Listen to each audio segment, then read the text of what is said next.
This episode of XIV Reborn is brought to you by Audible. For a free 30-day trial and to receive a free audiobook, just head on over to audible.com/gamebreaker.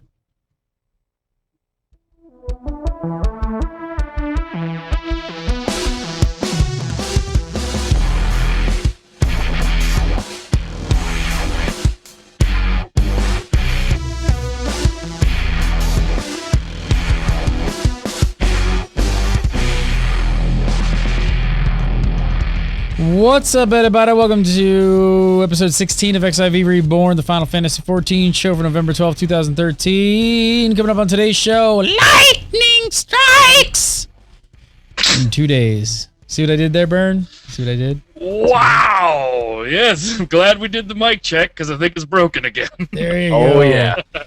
Battlecraft leaves and a few other items are getting buffed, and sales are high, and they actually release subscriber numbers. So all that and more, but joining me for, as always, Mr. the Magic Man himself, Michael Byrne. Yes, sir. How are you, Mr. Gannon? You look well rested despite I am! running around Anaheim. Yes, the BlizzCon is now over, and I was well rested. Passed out at like 7 o'clock on Sunday. Michael Poveroma, how are you, sir? Hey, Gary, how's it going? Awesome. Ready to talk about some XIVers? Always stuff. ready to talk about XIV. Just All until right. that Skies of Arcadia MMO comes out. Oh, can't wait for that one. So the what's coming up in just 48 hours from recording this show, we're gonna get the Lightning Fate. It gets underway. So part 1 of the event starts on the 14th of November. What's the whole story here? Like, what's kind of kicking off in part 1 with the lore and all that kind of jazz? We're finding out what she's doing here. This is pretty much it. Like, I couldn't tell you. It hasn't happened yet, but we're gonna, I guess, find out what she's doing here in the first place. Yeah, and that's kind of the way they're setting the lore up, too. I'm still not sold on the whole crossover thing with Lightning, although Mr. Happy was, kind of better with it after he read the lore stuff that came out today and how it's a condensed event. It's not going to be a permanent thing. And they're making it out like this character that's all of a sudden shown up in the world and has been seen killing things. Nobody can really find her. She hasn't logged in with any Adventurers Guild. She's got equipment that looks like equipment that they've never seen before, and her weapon looks like a Garlean weapon. So they are integrating her nicely in with the lore. It'll be interesting to see how it all plays. Well, that's what I was gonna say. Like, as you've been on the fence about this for a long time, I know a lot of players are sort of like, oh, yeah. are they just jamming her in there? But they could win you over if they really do something kind of nice and tidy with the story. Like, if they kind of suck you in and they don't just kind of like shoehorn it in there and just drop her in for no apparent reason, which it's Final Fantasy. They're not going to do that, right? They're probably going to have they're probably going to do something kind of cool to where I have a feeling after it drops, you're going to be like, oh, it's actually kind of cool. And the lore is set up to make me want to do the first quest, which is more than I can say yesterday before we knew any of the details or the dates or anything for sure. So they're already starting to win me over. I wouldn't be surprised if you're absolutely right by the end of it, although the prizes aren't really, okay, whatever. I'm actually kind of curious, the whole event, if it's going to follow a trend for the other events that they're doing, the collaborations for 11 and for Dragon Quest, if they are going to go this deep into making those make sense, or if they're just literally going to toss those in as, hey, they're there now, deal with it. I'm kind of hoping to see the same thing again for those collaborations and any future collaboration. It doesn't seem like the kind of franchise that would just throw them in. Like, it seems like they would definitely take the time to kind of like write it, really kind of make something make sense. I mean, they know most of their fan base are definitely kind of readers and into the world and the universe. So I think they would catch too much flack. The interesting one is going to be the dragons, the Dragon's Nest stuff. Like, that's going to be the interesting stuff of how they kind of tie that in. I think the Lightning one's kind of pretty easy. I don't know. So how they're doing this, they're launching 4 different events. One is launching every 2 days, which is quite close together. It's kind of an interesting way to do it. I mean, like, now how much like urgency are they sort of putting on this to like get you to log in every other day, basically, to kind of make sure that you see that part of the event. That's the thing that they want you to do and they're not going to stop you from doing all 4 after the fact. They're going to be running this until December 9th, so you can log in on December 7th and then run through all 4 quests and from front to back if you want to. But it's kind of, you got to give them props though. It is nice for those of us that are playing the game regularly right now. They're like, okay, we're going to log in on Thursday, and the first thing we're going to do is that quest for Lightning and get that done. And then, guys, what time do you want to meet Saturday? And we'll knock it all out together then, too. So it's kind of cool the way they're breaking it up like that. But if you're not going to be on, don't worry. As long as you do it before December 9th, you'll still have access to all 4 quests. Pete, do you have to be a certain level to do these, take part in the event? Well, it's a little bit ambiguous in the post because it gives you the quest prerequisites, and that just tells you what previous quests you need, which for the first quest is none. But then it says that the required level is a certain level, so I'm wondering if the quest will be there and just sort of read it out if you don't meet the level, or if that's just like a recommended level to actually participate in it. It seems like those are going to be the minimum levels, which I believe are 12, 24, 36, and 45, I think, are the 4 level ranges. So for now, we're just going to say that there is going to be a minimum level for each step. And it's different for each step. Are they all going to be fates? I don't think any of them are fates. I don't think so? I think it would, if they did, it would be the first quest in the game to have a fate related with the quest. Now, technically, Odin has backstory and Behemoth has backstory, but there's no direct quests involved with their fates that say, hey, go do this fate and come back to us. So that would mark it as the first time we've seen a fate actually involved in a quest line. So unless they're planning on doing that, the simple fact that there are quests for it, I think they're going to be instance battles, and I think the lower level ones are going to be solo, and then the last one will actually be an 8-man thing to do with Lightning in your party as well. Wow. Ooh, damn, you are one optimistic brother. He's like, it's not we're going to get hard. 3 solo quests, we're going to get an 8-man. He's just looking for something now that he's beat turn 5.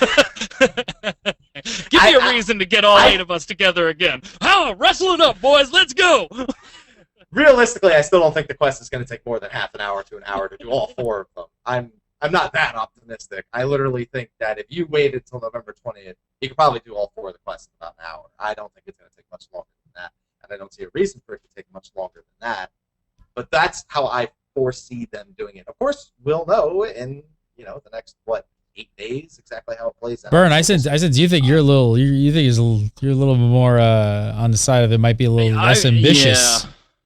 Yeah, I think it's going to be a little less ambitious. I do think there's going to be fates involved, whether it's one fate for one quest or multiple quests. And one of the key reasons that I say that is that's everything we've heard up until now. When we first heard about this a long time ago from the live letters and the different posts on the forums where they were going to do the big crossover, even before the game launched, it was referred to as the Lightning Fate or the Lightning Fates, or the Lightning Quest. But fate was always part of the word that was used on the Square Enix side of the fence, not just the media side of the fence. So I think we're still going to see a fate as part of this quest chain. I'd love to see an 8-man, even if it's just like a Cape Westwind type fight, right? Go and do one fight and be done. But I don't. So wait, is the content going away? Is it completely going to go away at some point? It will eventually, yeah. December 9th, it shuts down. You can't do it anymore. But then North America and Europe will see this sequence appear again in February when Lightning Returns Final Fantasy XIII launches. We'll see this again. Presumably, once the fates or once the quests close at that point, you will not be able to access them at any other point in the game's history type deal. And that's why I feel like, I don't know, P, I'm thinking that the whole raid and everything is really ambitious for some content that's going to go away. This is just getting worse for Mr. Happy. It was an 8-man, the 40-man the 40-man raid with...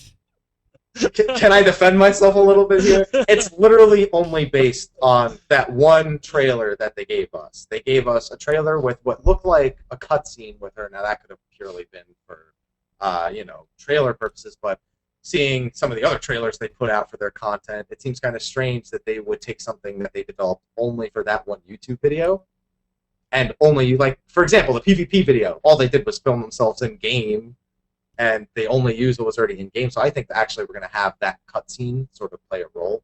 So I think it's just going to be a bunch of solo quests, kind of like the Halloween thing at first. And then I do think there's going to be some form of a group up and do it, just because of the enemies we saw in that trailer too. They didn't look like solo enemies at all, which originally led me to believe it was going to be a fate. But then with the whole quest thing, it's all thrown off. So I'm kind of up in the air. I just think it was nice that Square Enix finally did a cinematic trailer, Gary. It's nice to see them come out of a shell, the mold, and do something a little different.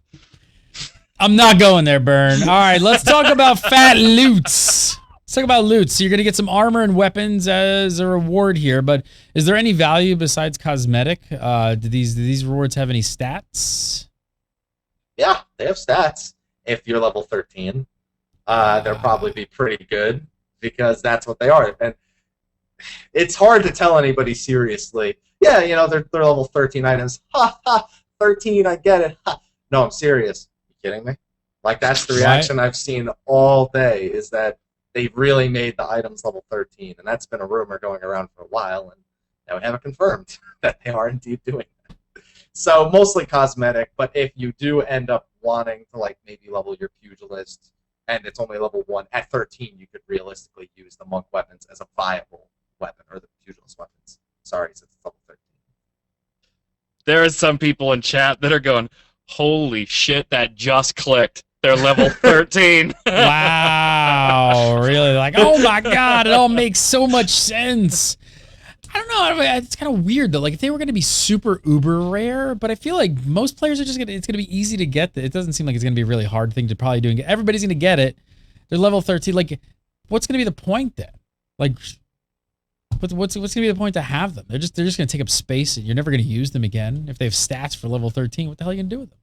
Yeah, and there, you know, we've already got things like that, like the two costumes from the Halloween thing, the bomb earring and the cactar earring. They're all very cool things, and I'm, you know, totally geeking out, and I have them and carry them around and store what I can, the pumpkin head masks.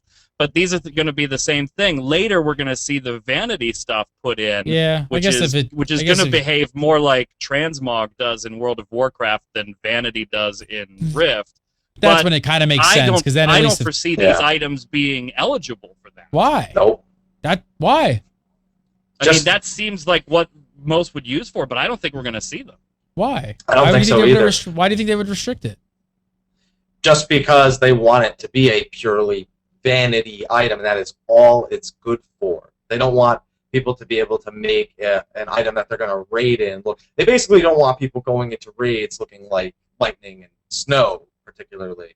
Now, for the weapons, maybe at some point, just because they're really Can somebody explain to Kitty? Wait, can we back up? Because I want why? Why can't we? I still don't understand why. They don't want people going into raids looking like lightning? Why? Like, what's the big deal? Like, if you want to transmog that stuff and put some decent stats on it and use it? No, because if you can't, then these things are going to just take up space. Like, nobody's going to use these in a month. Like everything we have now already. We got to do a full lightning snow titan. Are you kidding me? Of course they're going to get used for something. I think that'd be ridiculous if they don't let you transmog this stuff. In the end, yeah, it would be. It would be, but I don't think they're going to. Just based on, it's really just looking at Square Enix as a whole, and just how they handle certain situations, and how they've specifically gone out of their way to say some items won't be eligible. What items could those be? What items make the most sense? Items that don't really... I guess I can imagine if you go into Titan and somebody's in a pumpkin hat, it sort of ruins your immersion factor, maybe, and I know it's a big one for you, Gary. So, I guess that's it. It's immersion factor. It's a fantasy mind. Pumpkin head. If you ask why, I'm telling you that the answer is the same reason. It's the same reason why we can't dye certain gear arbitrarily. It's the same reason.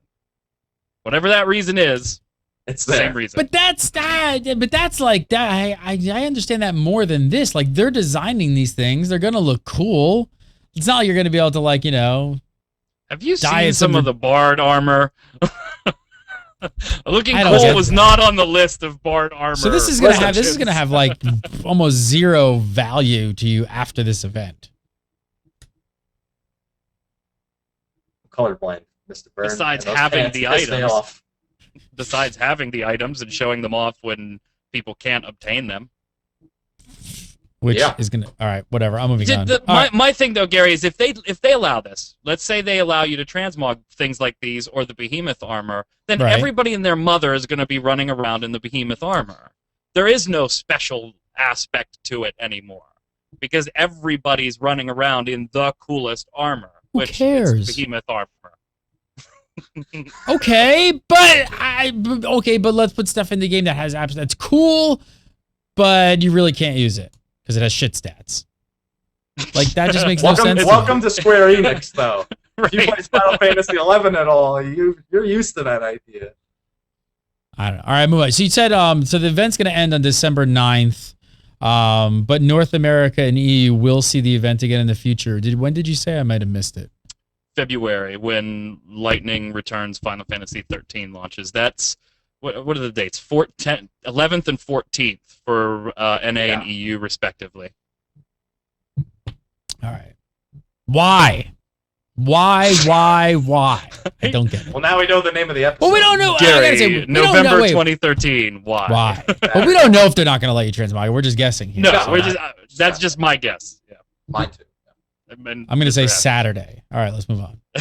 And Gary's guess is why. Saturday. Why Saturday? All right. So the big news this week, but has really been all about the sales numbers and the subscriber numbers. So just before last week's show, we started reporting on some sales figures that Square Enix was throwing out there. It seems the 14 is quite popular. Square Enix has actually gone ahead and modified part of their financial forecast for the year due to just this one little MMORPG success. So the report said the change was, and I quote here, it says, mainly attributable to the following reasons.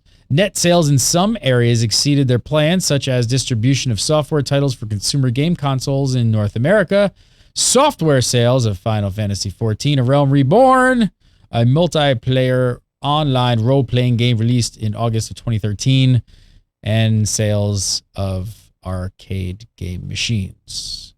That must be back in time. We're going to go back in time. Yeah, to what 1995. arcade game machines do they even sell?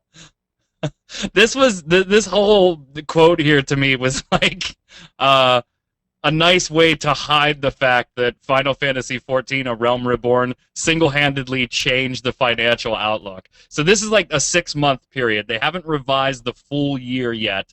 They're still going to hold off on that one. But look at what they said here. Software titles for consumer game consoles in North America, which, ironically, when they forecasted those huge losses months and months ago, was one of the big factors in the losses. Mhm. That Tomb Raider didn't do as well as they thought it was going to, and Hitman didn't do as well as they thought it was going to. I don't know about you, but there hasn't been much console-wise since then that's come out of SE's camp. So all of a sudden it's helping. Then the arcade game machines were also blamed for the financial losses back then. So basically Final Fantasy XIV and some internal restructuring has yielded billions of yen in profit instead of loss. Just damn, say it was the one game. I love Tomb Raider. Did you guys play Tomb Raider? Oh, that was a Yeah. fantastic game. Such a good game. I don't know how that didn't Yeah, sell it is. better. You know what? When they said that didn't meet their expectations seemed pretty high on Tomb Raider. They were looking at the 5 million mark back then, and everybody was like, "You're ridiculous. That's not a mark that this is measured success for this title." Yeah. Now check this out. This is actually what's kind of crazy. So the forecast that they changed some of the numbers on here, it went from 2 billion yen operating loss. 2 billion yen operating loss. They changed it to a 4.7 billion yen operating profit.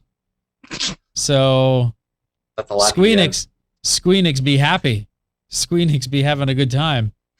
Money, money, money, money. Seriously, that's pretty stunning. That's a pretty big swing, man. You're That's going from huge. losing That's a 2 huge billion. swing. You're gonna go to almost make 5 billion. That's pretty good. Not bad. 6.7 billion yen swing. You credit 3 things, 2 of which don't count because you credited them for your losses 6 months ago. It's got to all be on 14. Somebody tell me where I'm wrong. What else contributed? Which tells me they didn't see this coming. Chatroom says Arcade Joust, maybe? Joust, that's it. That's Joust. I forgot about that. There's a whole revival of old school games. I don't know. Maybe restructuring. Maybe they just fired a bunch of people who make, maybe they fired somebody that makes 4 billion yen and they're making That's right. 700. Yoshi P probably walks around the office like a boss right now. He just does this, swinging his chest as he walks down the hall. He's like, hey, 14, what's up? Hey, how you doing? Yeah, 14. All right. You like your job? 14 rocks, doesn't it? Oh, wait, my new Bugatti's here? All right, let's go. I bought that off Gary Gannon. It's a collector's item. It's a collector's. It's going away on December 9th. Don't worry. Can't do anything with it. So last week we also talked about XIV hitting 1.5 million registered users. The totally useless number. But this week we actually got some subscriber data. So it's nice.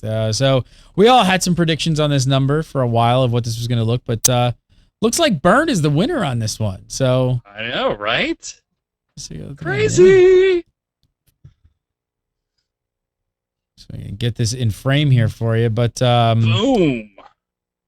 So on top of almost 1.5 million sales, Square is reporting that they passed the 600,000 subscriber mark.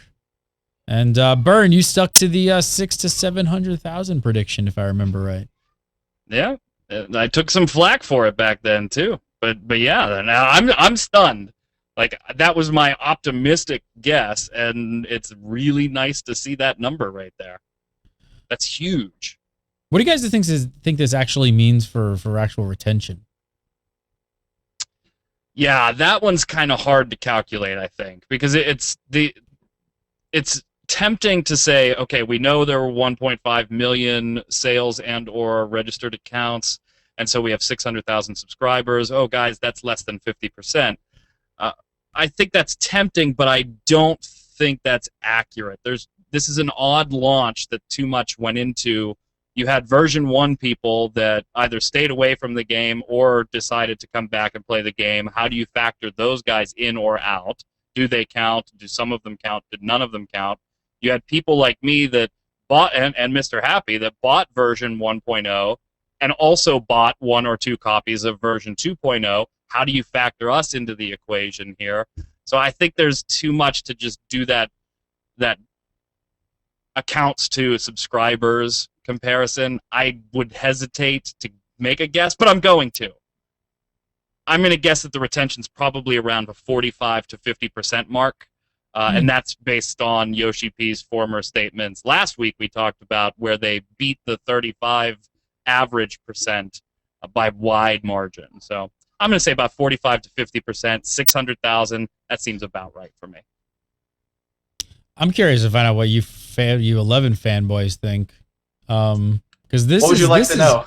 Well, this is more than Final Fantasy XI ever even had at its peak, right?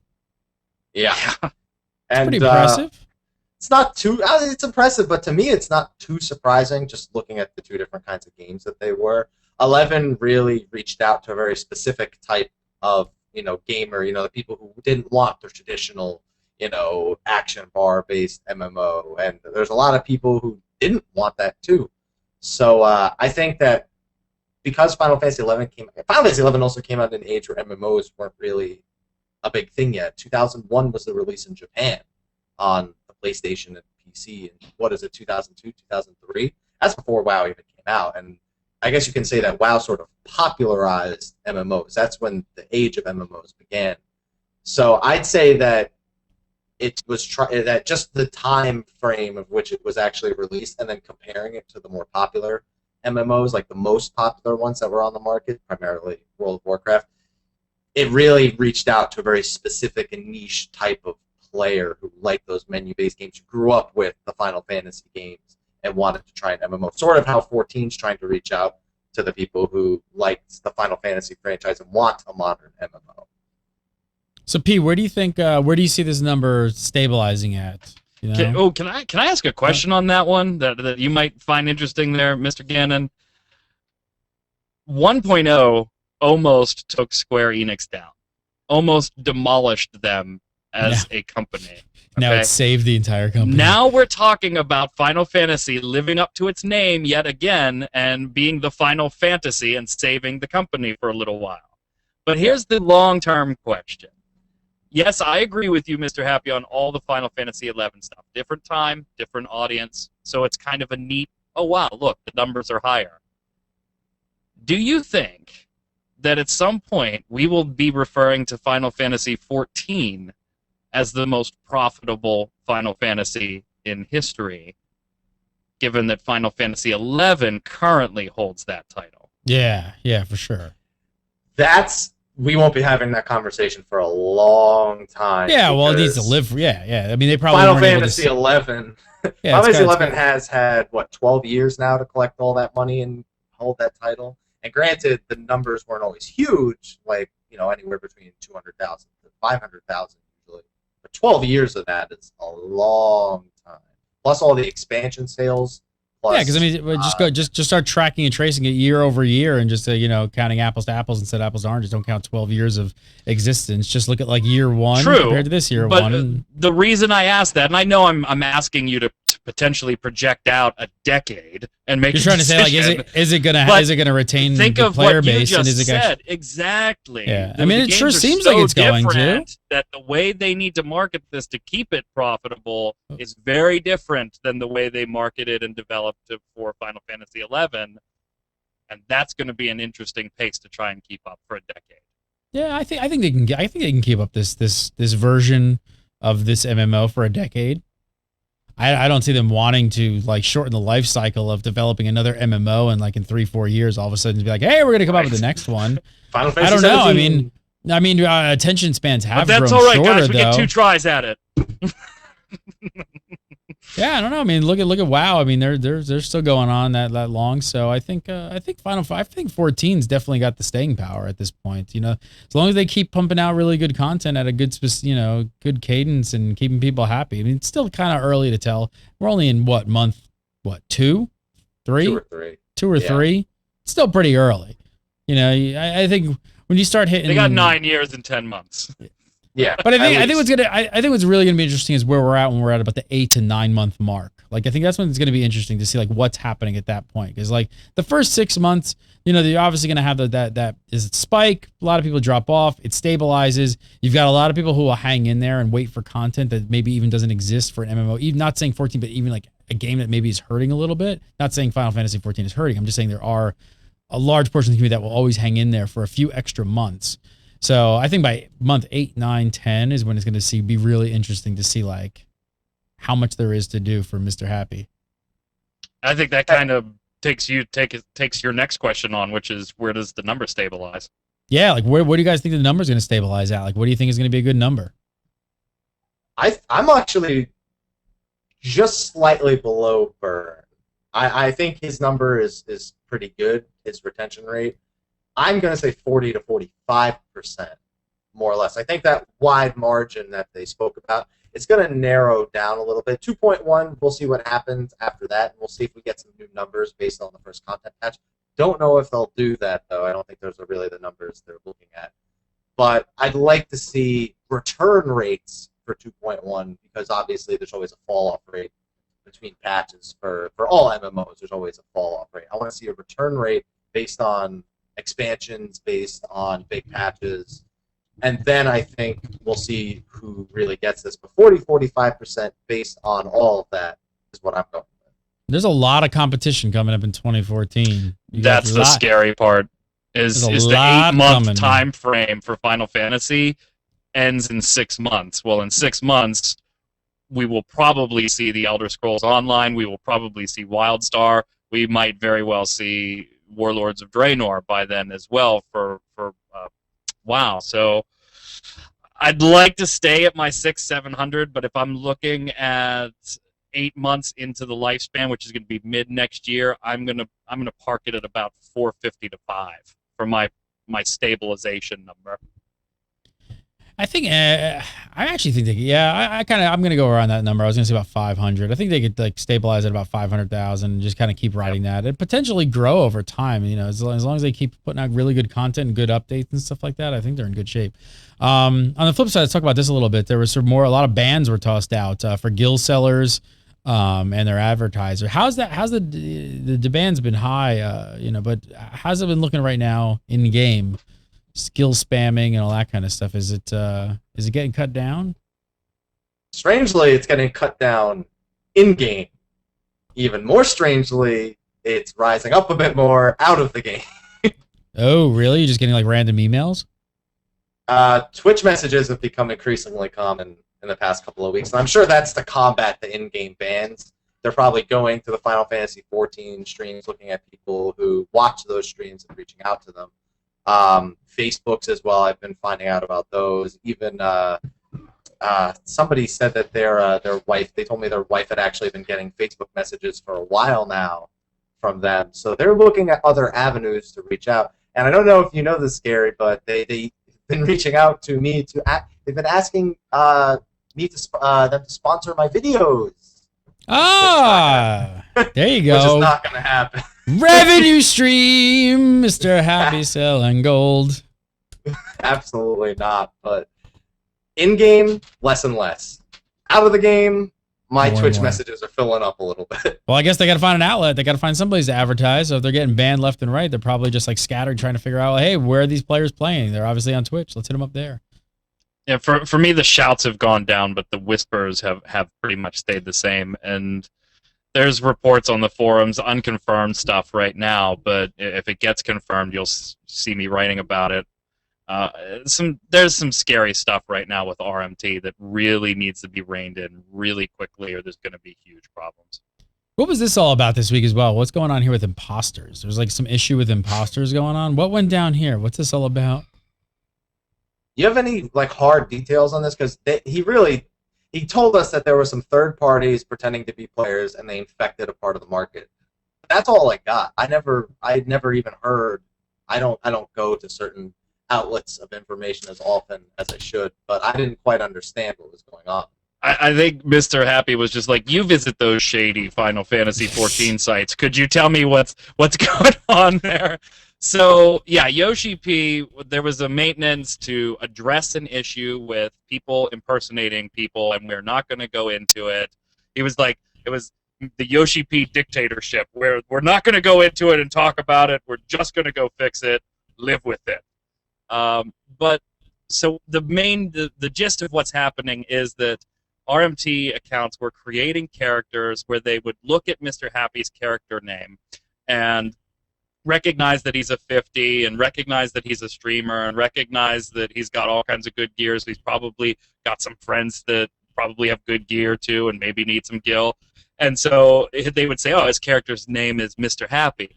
And so they would name a new character Mr. Happy, but right after the H, they would put a capital I, something that's very, very hard to see in the font. Oh, my God. And so they can shout as Mr. Happy, and somebody just reading it very quickly will now be turning in the wrong person. If they report Mr. Happy, will potentially be blacklisting the wrong person.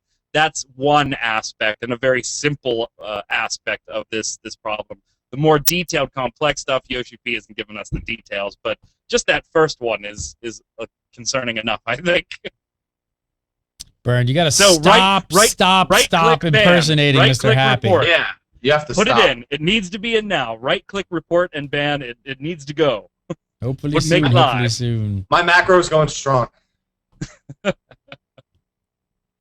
All right, I want to talk about changes coming to 2.1, but first I want to tell you guys about Shutterstock. If you guys have a YouTube account or a guild website or any other website for that matter, you need to check out Shutterstock. And I want to save you guys 25% off on your Shutterstock account. The promo code this month is 1113. Mark that one down. Use promo code GAMEBREAKER1113 and you will automatically save 25% off on your Shutterstock account. I actually wanted to show you guys this. I was thinking what to talk about today and show you guys how we use Shutterstock. And again, it just kind of hit me in the face. I don't even know if I ever talked about this one, but the XIV logo. So this is a combination of a few different elements Obviously, in the top left there, you can see the Final Fantasy artwork, which was like an overlay. And you've got this kind of eclipse cresting, like, light effect thing, whatever you want to call it, coming over like a planet sort of look or something. And that was actually a combination of a few things we pulled. Let me show you here. Went into here, made a light box called lights. I started looking. You can see that's actually one of them right there that we used. It's a combination of three things, basically. We started off first with this one. Found this was really nice. Kind of like that, but it wasn't enough. Wanted to kind of do something a little bit more with it, make it a little bit more custom. So then we added in not only, if you look really close, not only obviously we added the Final Fantasy touch in the top left corner, we also added this one in to kind of have like a light from top down and really just kind of dialed it back on the opacity in Photoshop and kind of made it really, really light. So it's not really like super, super apparent. Like it's not really in your face, but you can kind of see it, and it's actually over the top of the text there. So you can kind of see it above the V and stuff like that. So we kind of tried to kind of create a layering effect sort of between different elements of the background plate. And you've got your text, and then you've got the light pass on top of it. And that's some of the stuff we always use Shutterstock for. You can see I saved a bunch of others here for all kinds of stuff like this.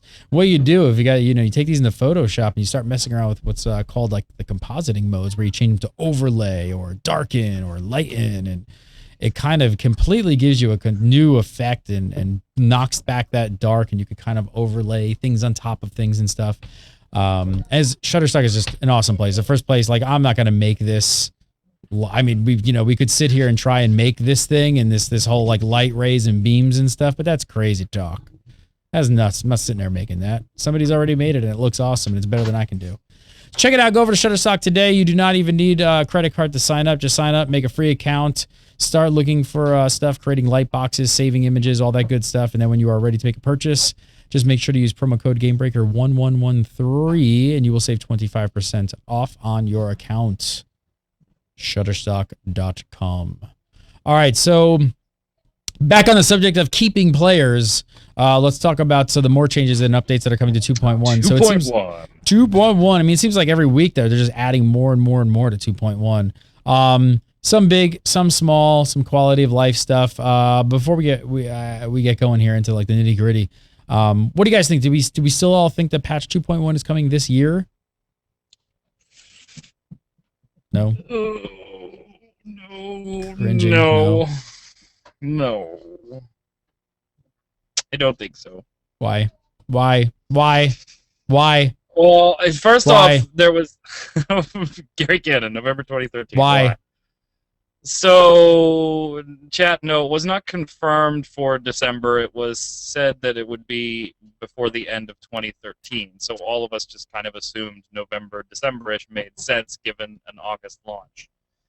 But it's getting so big that a show or two ago, I think I raised concerns of it possibly being pushed into January.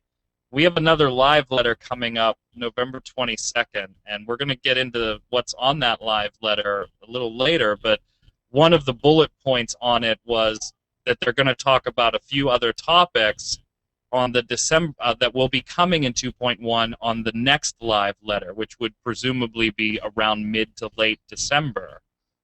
And some of the topics they're talking about are things that are supposed to be in 2.1, like the Wolves Den and things like that. So if we're scheduled to talk about features in mid-December, I don't see them launching in December.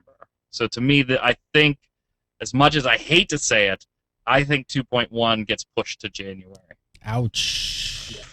And I share the sentiment actually, I completely agree. I think it's getting pushed back to January. The optimistic side of me says they're going to do a live letter between December 12th and 19th at some point, and then they're going to release 2.1 in the last week of December. No matter what, I'm telling you right now, I don't see it being any time before the last week of December, post-Christmas, before New Year's. I don't see that happening anymore. I agree. And if it doesn't happen then, second week of January is my guess for 2.1. Second week of January. I mean, do you think? Do you think the whole holiday? Obviously, the holiday season, people are home, maybe off from work, maybe off from school, and there's downtime. You're waiting for the holidays, and you're gonna have dinner and stuff. But I think that's a. I know. I mean, I do this almost every year.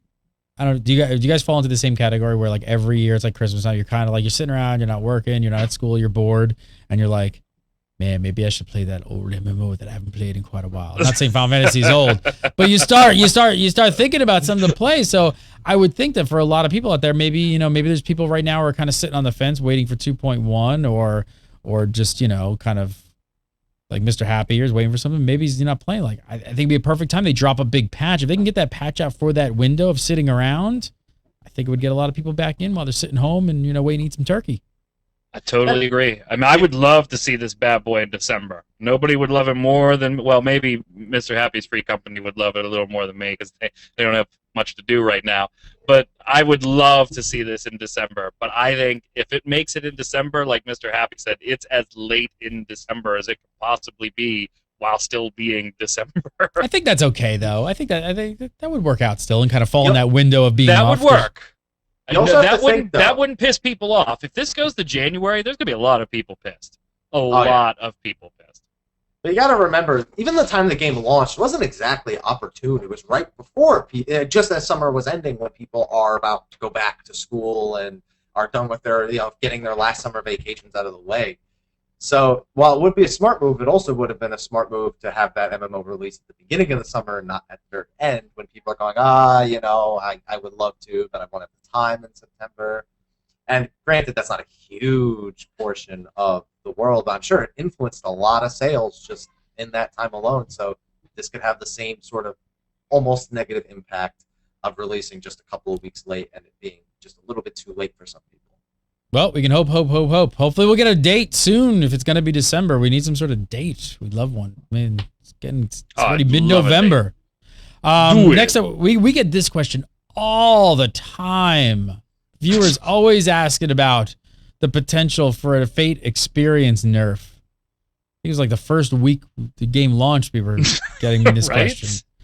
You guys always seem to say that this won't happen, right? Nope. And All right, well, there's actually a bit more evidence this week that suggests that you're both right. So the community rep Kamate jumped on and posted this. He said, "We understand that players are not utilizing Battlecraft leaves as often because the number of experience points that players can gain via Fate is high. As such, we are currently looking into improving the experience points for Battlecraft and Grand Company leaves by adding an armory bonus." So there you go. This needed, not useless as hell. Yeah. This needs to happen, doesn't it not? This is a must. Massive need. I mean, if that means it won't be big still the first time around, but I'm sure that's not what they're targeting. I'm sure they're really targeting second, third, fourth class leveling. And the armory bonus is that 50% bonus that you get. And Fate's currently get it. But it's the only piece of content outside of killing monsters that does get it. So I think this is absolutely necessary. I mean, that's a 50% boost in EXP basically for every single leave. And leaves are really good. You can get pink ethereal grade gear from leaves at times. So you can get sometimes almost dungeon level gear from these guild leaves. So it's really going to improve their popularity. Burnsy, what do you think? Do you think that puts the experience on par with the Fates? Not on par. I think on par would be dangerous. Given how fast you can turn a leave quest in and rake in experience. But it's definitely going to make it more viable as an option for that person that's just bored of Fate grinding and wants to go do something else. This is now not a waste of time or a waste of available leave quests, which right now, to be honest, it is. This is fantastic change. Fantastic. And I think definitely shows you they're not nerfing Fates. They're going to bring everything up to that level. Makes sense. P, where do you guys, both of you guys, where does this leave dungeons? Where do dungeons fall in all of this? Is it even they're improving those too? Yep, we found out yesterday or early this morning that that's going to be in 2.12. They're raising that XP. Fates aren't getting a nerf, people.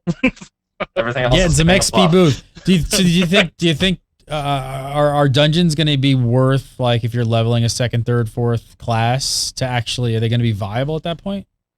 Yeah. I mean, even right now, if you can clear it quickly with a group of people over and over again, they're not anywhere near good as Fates, but realistically, they're not horrible if you look at time spent to what you get back. If you're clearing them quickly. Duty finder groups don't always clear them quickly, though, which is a big problem. They're, they actually take some more, some more coordination, and you're going with people you don't, always understand, and people who have different play styles, and sometimes you have to learn the fights together.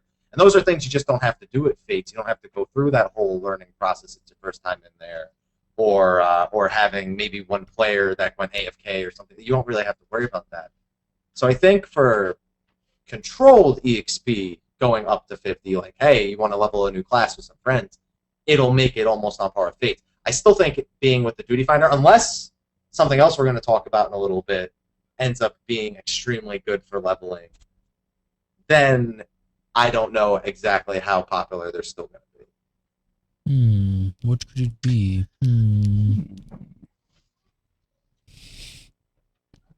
You want to jump in there, Barnesy? Or? Yeah, I just think this is really great, right? Square Enix is not... It would have been very easy to just say, everybody's doing Fates and nothing else, let's nerf Fates.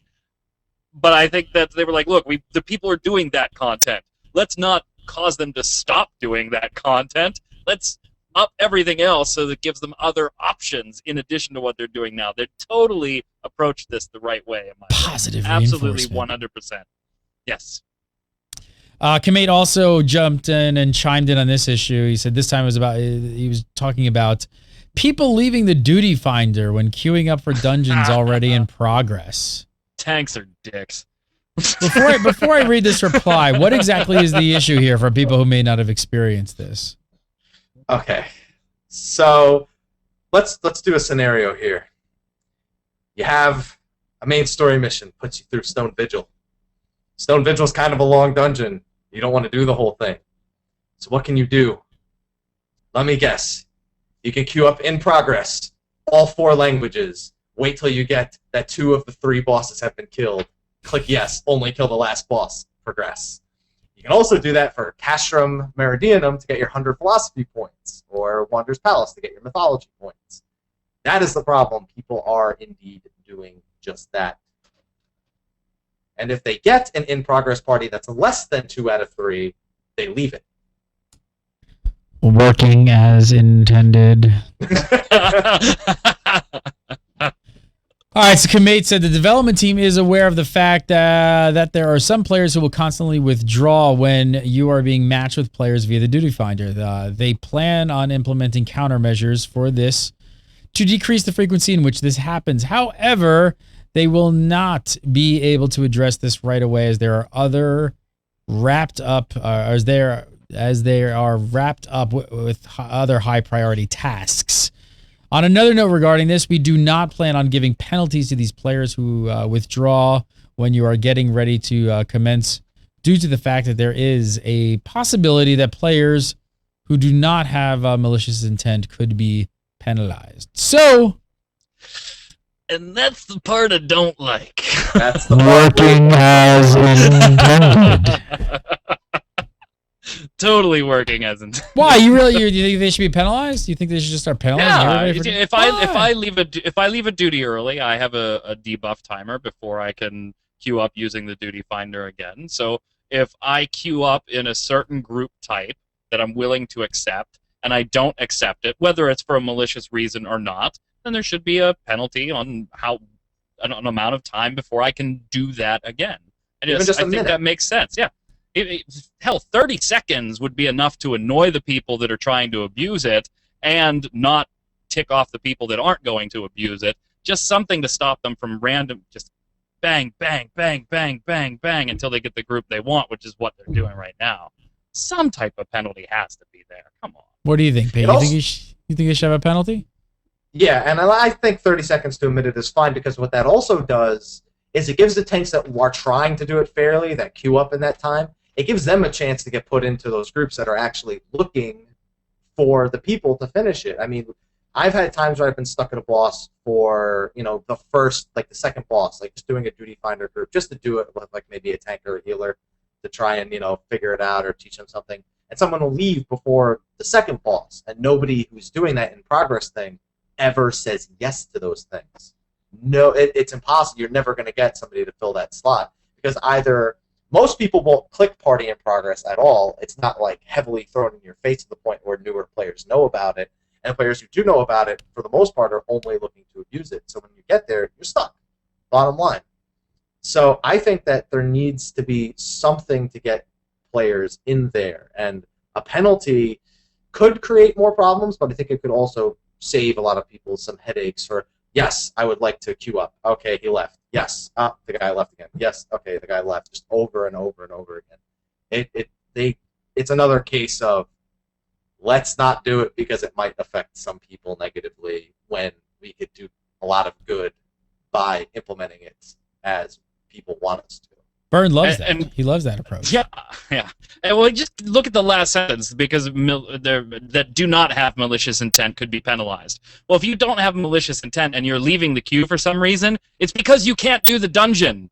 So what's the harm in not being able to do a dungeon penalty being applied to you for 1 to 10 minutes or whatever? Something came up, either in-game or out-of-game, that you can't do the dungeon right now.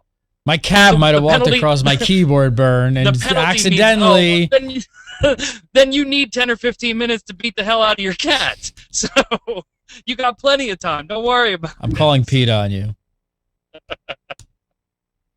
No, it seems like there should be something there. I don't know. Obviously, we're not going to get a change for a while, but they're working on something.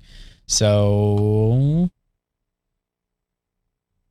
malicious intent. Get to it before they get rid of it. There you go. All right, last number changes in 2.1. Food will no longer wear off when you die. Some players actually want leveled cooking. Yeah, some players actually have wanted food effects to last longer, and maybe give better buffs. I guess that's gonna have to wait. But here's the question: so how does this affect people just selling food? Does it hurt the economy in some way? Food's not going to be worth leveled with Culinarian, yeah. Unless it's only HQ food, then maybe it won't affect the mass market, because there are a lot of people who don't buy stacks of HQ food. They mostly buy normal quality. So if it's maybe something that they add on to just high quality stuff, so the people who want to spend the extra money are getting that security in their purchase, I guess that's the closest thing I can come to for a reasonable way to do it, then okay. But for all food, seems overkill. The Aowen in chat sent in 2 viewer questions, and we used one of yours. We did not use the one about cooking because we're talking about it now. Aowen is only a Culinarian, which means your main income just got shanked. It's going to take a dip in some way or another, and I like the change. It just sucks to be on that side, where if that was your main income stream, you might want to start preparing, or at least keeping an eye on this as it rolls out to see what the limitations are and if it affects your income. Start leveling. All right. Next up, the live letter 10 is scheduled. And for those of us in the United States, we are getting up insanely early for this one. 4 a.m. And it's a Friday. 4 a.m. Pacific time on a Friday. November 22nd is the date. Mark it. Yoshi P is going to be jumping on, taking on the stream for the 10th installment of the live letter series. After that last live letter, are you guys excited for this one?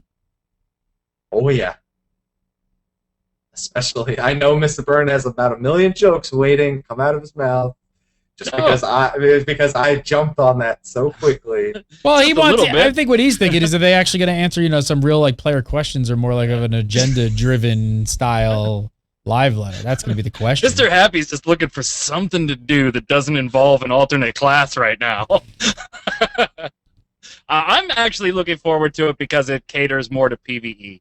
We're going to see Crystal Tower video. We're going to see new instance video. We're going to see information about the hard mode primals, all kinds of PvE related stuff, where the last one was so housing and PvP centric, well, actually very little PvP, just mainly housing, that there wasn't a whole lot there. This seems to be more widespread, and they made a point to say, and we're going to take miscellaneous questions on top of all this stuff we're going to go through. So yes, I'm a bit more excited than I was for the housing extravaganza that was Live Letter 9. First up, the Crystal Tower preview. What are you guys expecting here? We're Any just going to idea? see some familiar faces from Final Yep. Fantasy III. I think that's what they're going to show off. I think we're going to get a slight sort of video. I don't think we're going to get anything that actually shows them fighting anything other than maybe trash mobs. I don't see them, doing like what WoW does, where you see like one mechanic in the whole fight and they just speed through all the bosses. That, and since we're not getting the whole Crystal Tower, we're probably just getting 2, maybe 3 floors if I had to take a guess at it. I'm assuming that we'll just see a preview at the end boss. Who do you, for and who 2.1. do you think we'll see? Because you did the video on potential bosses.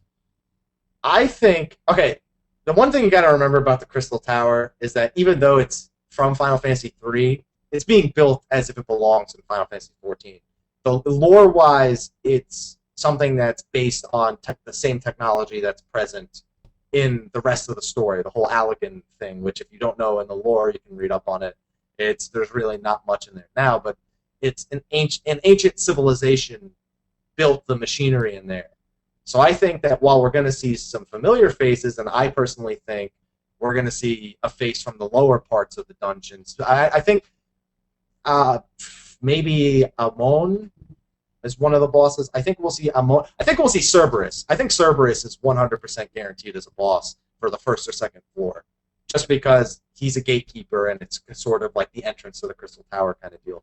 But I do expect to honestly see some recurring themes from the Binding Coil in terms of bosses. And if you're familiar with it, the Allegan defense system, I have a feeling, is going to be making a return as a 24-man version of the fight. And just to fit it more within this world. But Cerberus, I think, is the only boss I can 100% say I think will be in patch 2.1. Burn, any bosses you think just have to be in there? I'm looking forward to any of them, but I think based on, remember that concept art that they released, Mr. H, a while ago? It was like a nice color poster that had a collage of all the different bosses on there. I think since they showed that in relation to Crystal Tower Final Fantasy XIV's version, I think Cerberus is an obvious decision. He's on there. The dog's on there. I think Cilia is also going to be their Cloud of Darkness as well. And those are some of the ones that I'm really looking forward to. But that collage showed probably about 10 to 12 different bosses if you could sit there and make them out concept art-wise. But what about in 2.1, Mr. Byrne? Scylla, I pronounced that wrong. Sorry. Go ahead. Which one? No, which one? I know Final Fantasy people, we all flip out over pronunciations. I just had to correct myself. Which ones do you think will be in 2.1 specifically? 2.1, I think you're going to see Cerberus. I think you're going to see General and maybe Cloud of Darkness. To me, that would be like kind of a neat little progression. He's making stink face at you. Cloud of Darkness and 2.1. I don't know. You about have that. to have you. Oh, come on! If you don't have something like Cloud of Darkness in there, who else do you put in there that's the named bad guy for 2.1? Or do you let the Crystal Tower launch and then sit there with well, they showed some cool bosses, but there wasn't a wow factor, and I got to wait till 2.2. Oh, by the way, I could go back and do Coil, but our free company's already beaten that too. No, there's got to be a wow moment in there, since difficulty-wise, it's not supposed to be on the level of Coil. There's Garrosh! A 2 point. Yeah, it's Garrosh! Damn it! We're going back in time! Alternate reality. He deflected. He broke out of prison and he's in Final Fantasy. It's a crossover. It totally makes sense. And it's collaboration. A boss. There's going to be a boss that provides that wow moment. If you play Final Fantasy III, then you know that there is another boss that could wow people who are familiar with the series. There are several other bosses. Right, but I don't think they're going to be the wow factor, because they're even more wow than Cloud of Darkness. Xande. Go with Xande. You think? All right, we'll have this offline. We'll have this offline. The show. Keep going, Gary, because this is going to get crazy. All right, so we're also going to take the Pharos Sirius, which is the new dungeon. What is the story? This is all we really have so far is this concept art, right? We haven't really gotten anything else. I can tell you where the dungeon's located. No other information? Nothing else? Where's it located? Umbra Isles in western Lenosha. It's a place where you fight a specific memorable Final Fantasy character, and by fight I mean play Bubble Dodger with her. And yeah, it's a giant tower. If you go there, the entrance is actually a closed gate, and there's an NPC waiting out there. So I have a feeling that we're gonna have to do a quest and go over there, probably from the usual Nedrick NPC over in Vesper Bay. But that's all we know so far about it. And we're also getting 2 new hard mode dungeons as well, right? Yep. Yes, we are. We don't know which ones yet, though. No idea? No, nothing? Zero? No, I think last episode we took guesses at it. Was it last episode, Mr. Byrne, that we took guesses at which ones they might be? I don't even remember which ones I guessed, so I'd probably guess completely different ones right now. Halatali and can't think of Copperbell Mines, I think, were the 2 that I went with. I took Wanderer's Palace and Hoke Manor. You know, here's why I don't think Wanderer's Palace, though. Nobody wants to see Wanderer's Palace anymore come 2.1, or not as much. I think they're going to want to. I think people will be okay with Wanderer's Palace if they do Amdapor Keep. I don't know if I want to play anymore. I'm so sick of looking at that place. Also, what about you're gonna get 3 extreme modes for 3 primals that are already in the game, right? So where do you're excited about these? This is really so. Where do you think these are gonna fall in line with the difficulty curve? Mid, turn 2, turn 4 difficulty. I'm thinking, to be honest, I think that we're gonna see some. It's gonna be. Wasn't 4 like turn -1?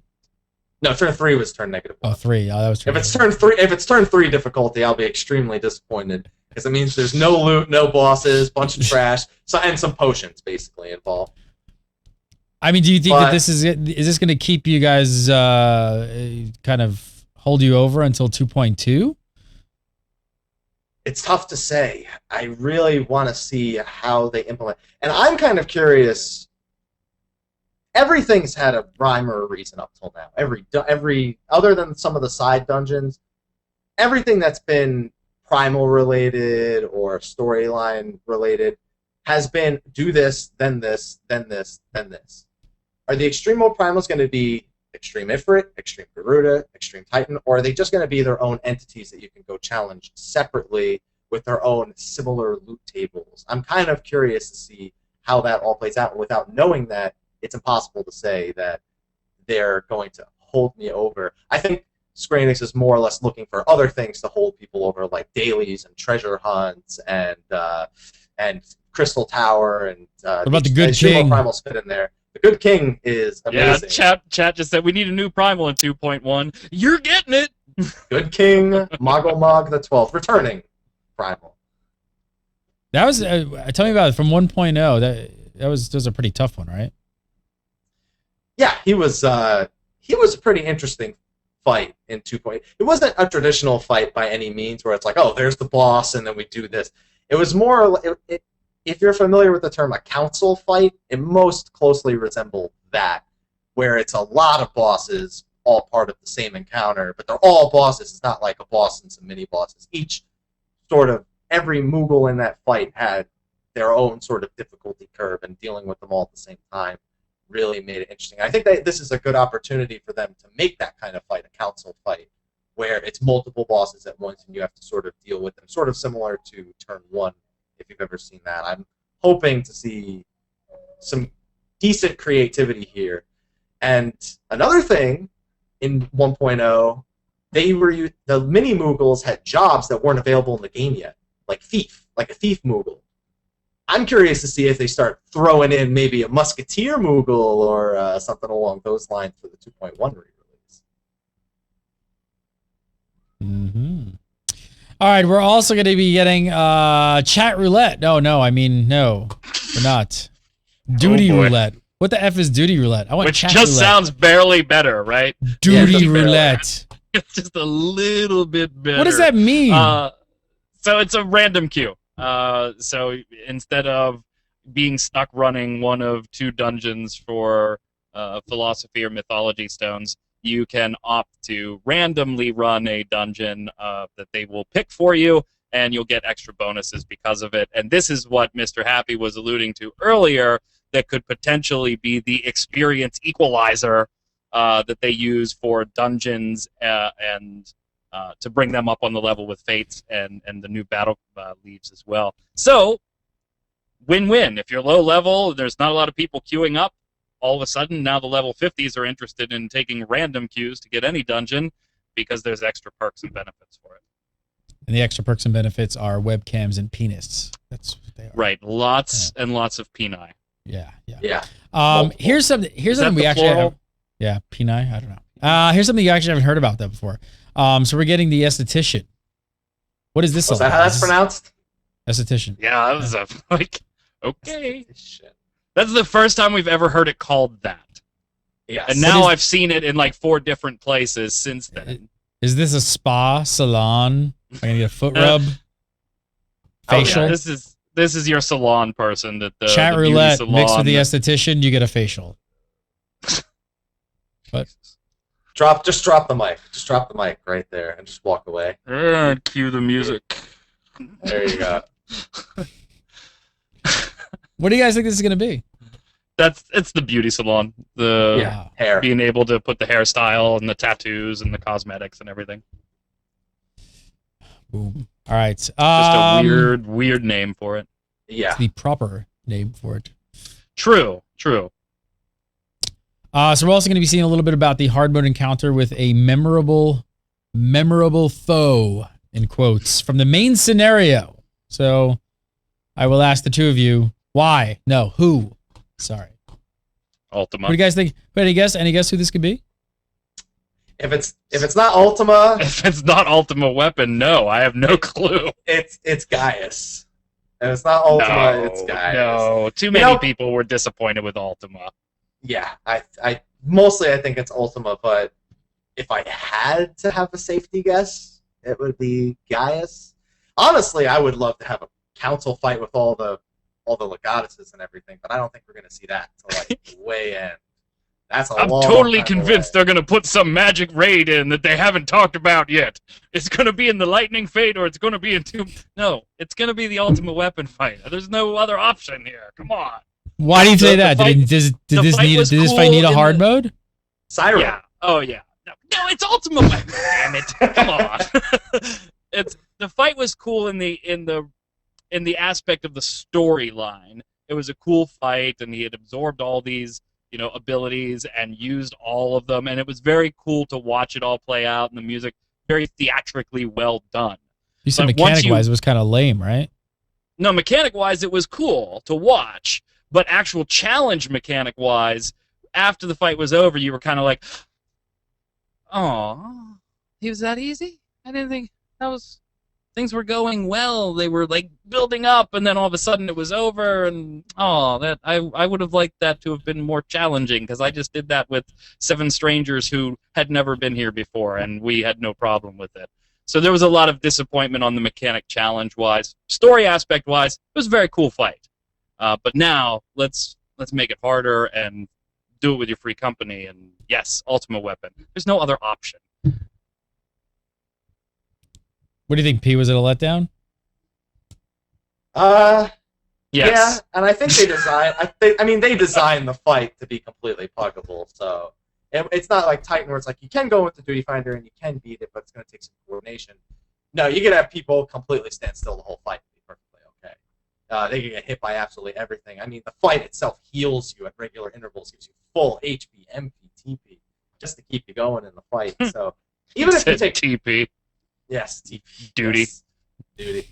Even if you were to take that aspect out of it, it would have at least been somewhat of a challenge managing resources. But even then, it's all stuff you've seen before. It's, hey, you don't stand in the fire out here. The only thing that caught me by surprise was a big angry Titan landing in the center after I dodged. Other than that, everything was pretty predictable. But there's a lot of room for improvement with that kind of fight. If he can do things like that, there's room to keep implementing him down the lines, even after 2.1, when other primals come out, and keep making him harder. He's got a lot of potential as it is just for 2.1, but I think it could only get better as time goes on for him. All right, today's viewer questions are brought to you by Audible. I want to hook you guys up with a free 30-day trial and a free audiobook. All you have to do is go to audible.com/gamebreaker. Make sure to use that URL. Sign up, make an account. Have you checked out Audible? Audiobooks on your iPhone, your iOS device, your Android device, whatever you got, you download. And I want to hook you guys up, like I said, with a free 30-day trial and a free audiobook. Today we're looking at Eragon, Book 1. Anybody read this? It's a great one. Library presents Eragon, Inheritance, Book 1, by Christopher Paolini. Read for you by Gerard Doyle. Setting Prologue. the mood. Shade of fear. Wind howled through the night, carrying a scent that would change the world. A tall shade lifted his head and sniffed the air.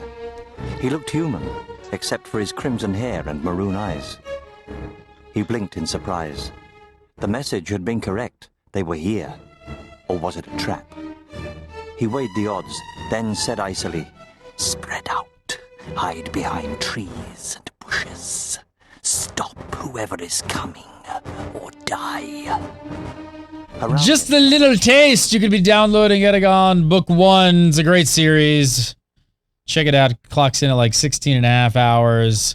All you guys to do is go over to audible.com/gamebreaker. Make an account, sign up today, and download Eragon Book 1 absolutely free. Yes, I said free. All right, so let's do some viewer questions. First up, Aelowin wants to know. Thank you. They're sending me cues. They're like, we can still hear the book, man. And that dude was into it too. It would have been really hard to get through these questions. Because you get sucked in, man. He's the Gerald Doyle. It's a great read. It's a great read. And I love the sound effects and the music going in. I love it. So Aelowin wants to know, he says, do you think they will ever allow us to dye artifact philosophy, mythology, or dungeon raid drop gear? He says, personally, I dye everything that can be dyed. Lotus pink. Even that level 10 gear you only wear for about an hour. Here's a few of my classes. Oh, picture's not working. Sorry, man. But what do you think? Are they going to let you die? Yes. They're going to let you dye old artifact armors. They said at some point they'd like to let you do that. I don't think there's ever going to be a point where a new set of artifact gear comes out and you can dye it when it comes out. Eventually, gear that's been completely phased out and it's literally just a stepping stone to the next thing. At some point, I think those, yes, but not the newer ones as they come out. What you think, Bernsey? Nope. I don't even think when it's out of date that they're going to let you do it. To me, it just doesn't make logical sense. If I can't dye it right now, why have the dev team spend time making it certain things dyeable when they're no longer relevant? Nobody cares about it at that point anyway, so why spend time doing it? Yeah, again, though, are you going to allow artifact gear to be transmogged? Ugh. You know, the whole idea of getting AF2 when it comes out is because it looks more badass and it has better stats than AF1. If you're transmogging AF2 and 3 and 4 down the road to go back and look like AF1, then they haven't done their job on the armor development in my book. I just want my mismatched pants to match anything. Just let me have something, please. Burn, always a downer. All right, Alex Pang asks. I'm the dude that wants everything dyeable. Don't accuse me of being the downer. I'm just saying they're not going to do it. All right, next up, Alan Pang asks, he says, do you guys think Square Enix will ever implement a more open world? How much of a zone can you truly explore is really limited. There are invisible walls everywhere. For example, you can't go very far into the water at Costa del Sol. What do you guys think? Changing the design a little bit? You think they're going to open that up? 2 for 2. No. Yeah, I'm going to go with him on this one. No. It's just not that type of game. You know, yes, there's a certain aspect of exploration to it, but it's not even built the way Guild Wars 2 is, where Guild Wars 2 was like, dude, you need to go explore our world. That's not what this MMO does. It does aspects of it, but that's not the point. So, no. But you are going to be able to swim eventually, so they could change some things when we're able to do that, but that's long-term down the road, according to Yoshi P. Next up, Roberto G. Soto is curious. What other job can Gladiator be that uses sword and shield and not a tank? Blue mage. Nah, probably not, but that's all I could think of, sword and shield. Some people have even been saying Dark Knight might get the shaft and get a sword and a shield and just go Gladiator. My God, I would riot. Yeah, a lot of people would. I don't think people would start putting petitions on the forums to get it taken out of the game. So I don't see that happening. I'm sure they can think of something. I could see Red Mage using a shield. You mentioned Blue Mage, which I think is a lot further down the road, if on the roadmap at all, for Final Fantasy XIV. We already know that Red Mage is high on Yoshi P's list, and I could see like a cleric type shield bearer, a la like a cleric and Ion, where they do DPS or heal or whatever, and also use a shield. I could see maybe Red Mage serving that role. Yeah, why not? All right, last up from Cruz Gibson asks a pretty common question. Do you think Yoshi P will introduce more jobs, and if so, which ones and why? Burn. Yep, Red Mage, because I want it. P. The Puppet Master. Don't laugh at Get the hell out of here, Puppet Master. The puppet's already... The puppet's already in the game, though, so just turn them into... Half of your development is done! Yeah, there you go. See, you just have to put them on pugilists, and there we go, pet class. Your Puppet Master. Michael Poveromo, follow him on Twitter at Mr. Happy1227, and make sure to go over to his YouTube channel and check out all of his Final Fantasy XIV videos right over there, the Mr. Happy1227. Michael Byrne, follow him on Twitter, Magic Man, with a number 1, MIGICKMANN1. And GBN event right after the show. Yes. This is the screenshot event. Get your butt on Behemoth. Hang out with the GBN. There you go. And if you're not in the GBN, get over to GameBreakerNation.com and sign up. Hit the apply button. Get in the fastest growing cross-gaming guild on the internet with the best community, by the way, in the world. It is the... We're not the biggest yet. We're getting there, but we are the best. That's all I gotta say. All right, we do the show live every single Tuesday at 4 PST, and make sure to hit up the GameBreakerNation.com site as well for the upcoming events. It's calendar there. Check them out. Lots of Final Fantasy stuff coming up. Lots of people playing the Final Fantasy. Thank you guys so much for watching, and we'll see you next week.